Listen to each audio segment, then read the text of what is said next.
Narinig niyo na po ba yung kasabihan na one man's trash is another man's treasure?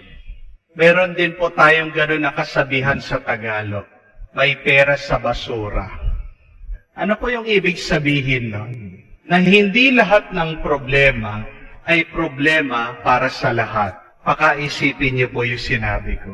Hindi lahat ng problema ay problema para sa lahat.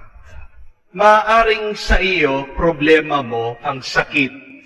Pero sa doktor, masayang nakakakita ng may sakit. Bakit? Pag walang may sakit, wala siyang pasyente, wala siyang trabaho. Di po ba? Maaaring natatakot tayo pag dinimanda tayo. Pero para sa isang abogado, masaya pag merong kaso. Kasi meron siyang kliyente, meron siyang trabaho.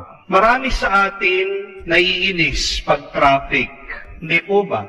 Pero para sa isang nagdadrive ng jeep, tricycle o bus, masaya sila pag traffic, pag maraming tao. Kasi merong pasahero. Alam niyo po kung sino yung palaging nagdadasal para yumaman tayo, para maging masagana yung ating buhay? Yung pong mga magnanakaw, di ba? Sila yung palaging nagdadasal, sana yumaman yan. Kasi meron sila nanakawin. Hindi lahat ng problema para sa lahat. Hindi lahat ng basura ay dumi para sa iba, kayamanan yan. Some problems are solutions to others. And you may see this person as a curse, but in actuality, deep within, there is an opportunity, blessings, and graces. Si San Pablo, dati ang pangalan po niya, Saulo, sakit siya ng ulo ng mga Kristiyano. Siyang nagdadakip sa kanila. Siyang tumutugis. Siyang nagpapakulong. Siyang nagpapapatay sa mga Kristiyano. Ang tingin ng mga Kristiyano kay Saulo, isa siyang basura. Kalaban, walang kakwenta-kwentang tao. Pero para sa Diyos, kayamanan siya. Inutos kay Ananias na siya ay kunin para siya ko ay pagalingin. Nabulag siya dahil nakita niya ang muling nabuhay na Panginoon.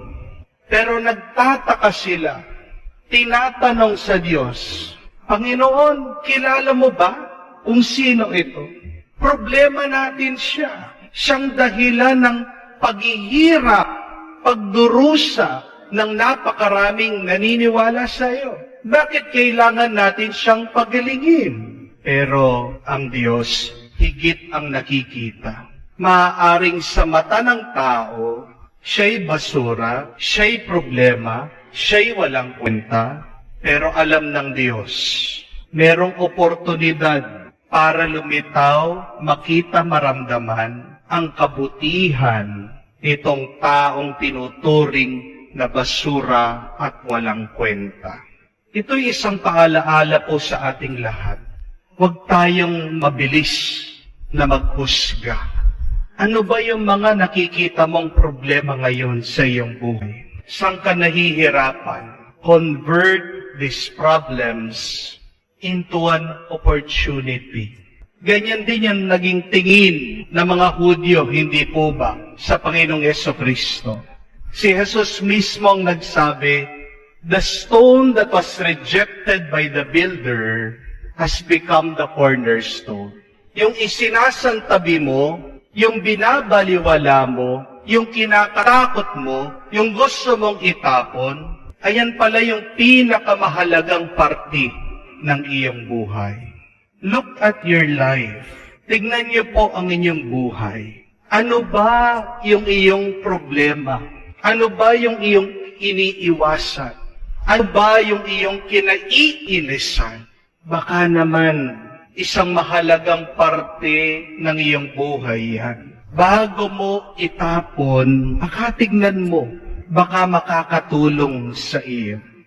Pero paano magiging kayamanan ang basura?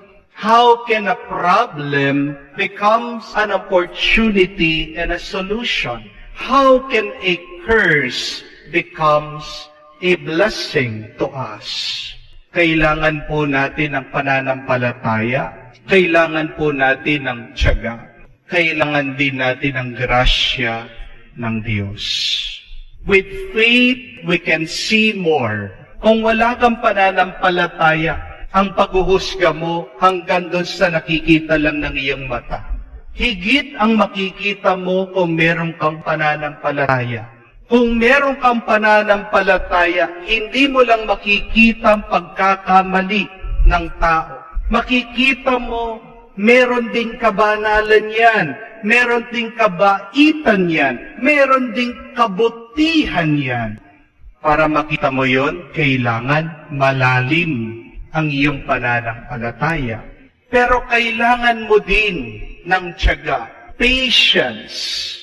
Ang mga diamante nang galing po sa bundok, dati bato lang yan, dati uling lang yan. Pero dahil sa tagal ng panahon, sa pressure, sa init, kaya naging diamante.